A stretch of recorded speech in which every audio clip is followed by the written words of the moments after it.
Gastric বা ulcer কি? Gastric বা আলসার হলো পাকস্থলী বা অন্ত্রের আস্তরণে এক ধরনের ক্ষত।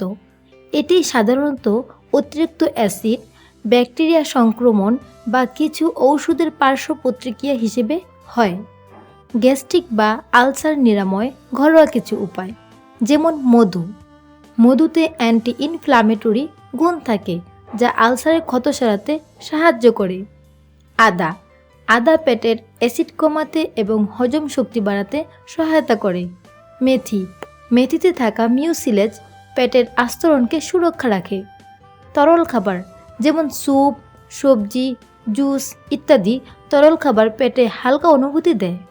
প্রোবায়োটিক খাবার, দই, কফি ইত্যাদি প্রোবায়োটিক খাবার হজম শক্তি বাড়াতে সহায়তা করে। জীবনযাত্রার পরিবর্তন, ধূমপান ও মদ্যপান পরিহার, কেননা এগুলো পেটের আলসারের জন্য ক্ষতিকর। স্ট্রেস কমানো, স্ট্রেস পেটের সমস্যা বাড়াতে পারে। নিয়মিত খাবার, একসাথে অনেকগুলো খাবার খাওয়ার পরিবর্তে দিনে কয়েকবার অল্প অল্প করে খাবার খাওয়া ভালো।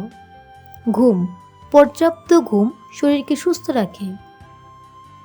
গ্যাস্ট্রিকের জন্য যে সকল খাবার উপযোগী: ফল, কলা, আপেল, পেঁপে ইত্যাদি ফল পেটের জন্য হালকা এবং পুষ্টিকর।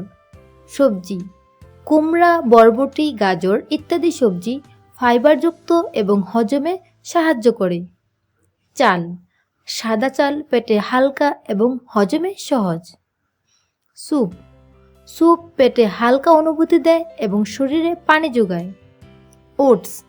ওটস ফাইবারযুক্ত এবং হজমে সহায়তা করে। গ্যাস্ট্রিকের জন্য যে সকল খাবার অনুপযোগী: মশলাদার খাবার, যেমন মরিচ, শুকনো মরিচ ইত্যাদি মশলাদার খাবার পেটের অ্যাসিড বাড়াতে পারে। অ্যাসিডযুক্ত খাবার, চা, কফি, কোল্ড ড্রিঙ্কস ইত্যাদি অ্যাসিডযুক্ত খাবার এড়িয়ে চলুন। চর্বিযুক্ত খাবার, ভাজাপোড়া, ফাস্টফুড ইত্যাদি চর্বিযুক্ত খাবার হজমে সমস্যা করে। আঁশযুক্ত খাবার, বাঁধাকপি, ফুলকপি ইত্যাদি আঁশযুক্ত খাবার গ্যাস তৈরিতে সহায়তা করে। অ্যালকোহল পেটের আলসারের জন্য ক্ষতিকর। কখন ডাক্তারের পরামর্শ নেবেন?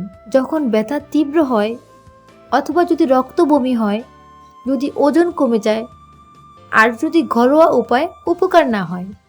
গ্যাস্ট্রিক বা আলসার একটি গুরুতর সমস্যা, তাই কোনো উপসর্গ দেখা দিলে অবশ্যই ডাক্তারের পরামর্শ নিন। মনে রাখবেন, প্রত্যেক ব্যক্তির শরীর আলাদা। কোনো খাবার আপনার জন্য ভালো হতে পারে কিন্তু অন্যের জন্য খারাপ। তাই আপনি ডাক্তারের সাথে পরামর্শ করে একটি ব্যক্তিগত খাদ্য তালিকা তৈরি করুন।